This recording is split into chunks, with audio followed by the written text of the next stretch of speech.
Hello everybody, welcome back. This is your tropical update for June 14th. As we have been mentioning, there are three storms we're watching, but Bloss has moved west of 100 degrees west, which means that we will no longer talk about it. So just Invest 93E and 93L to talk about today. Let's zoom in and talk about 93E. Good amount of convection with it today. Good amount of vorticity as well, as it begins to potentially become a tropical depression here by later this week. National Hurricane Center now up to a 50% chance of that happening. Max winds 25 miles an hour. We could see impacts to El Salvador, Guatemala, and southern Mexico with this storm. It's kind of a toss-up of what all exactly happens with it, but it should remain relatively weak even if it does develop into a tropical cyclone. 93L on the other side of Central America, still not rotating all the way, but it's certainly a trough of low pressure with a good amount of convection around it, which is good news. National Hurricane Center up to a 40% chance of formation within the next 5 days and maximum winds of 25 miles an hour.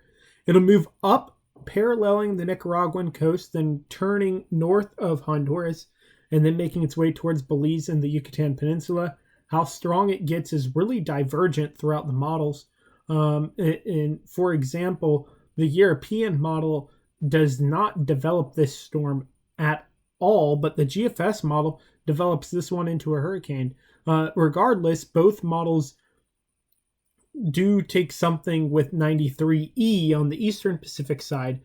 So real quick, let's just show the GFS model and walk through it real quick. So we see Bloss on the outside there, and then we have our two storms, one near the Yucatan and one near El Salvador and Guatemala.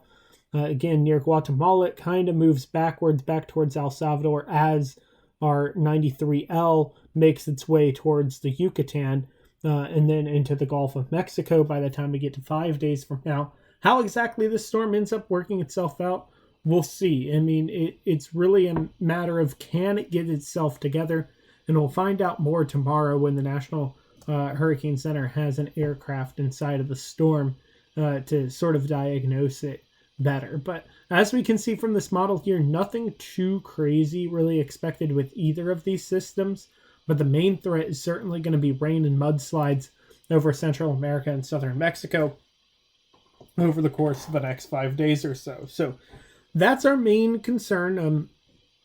How exactly these systems want to interact with each other is kind of up for debate, and that's not really something we're going to know until we get closer to them forming in terms of time. So you do see, just looking at this, 93E looks on satellite looks presented better than 93L, and 93L does at least have something going with it, but how much it'll actually consolidate into, we don't know yet. So still a lot to iron out with these storms, and of course we'll know more as time goes on. That's all for now. Chris 6 Nova, Catholic Media.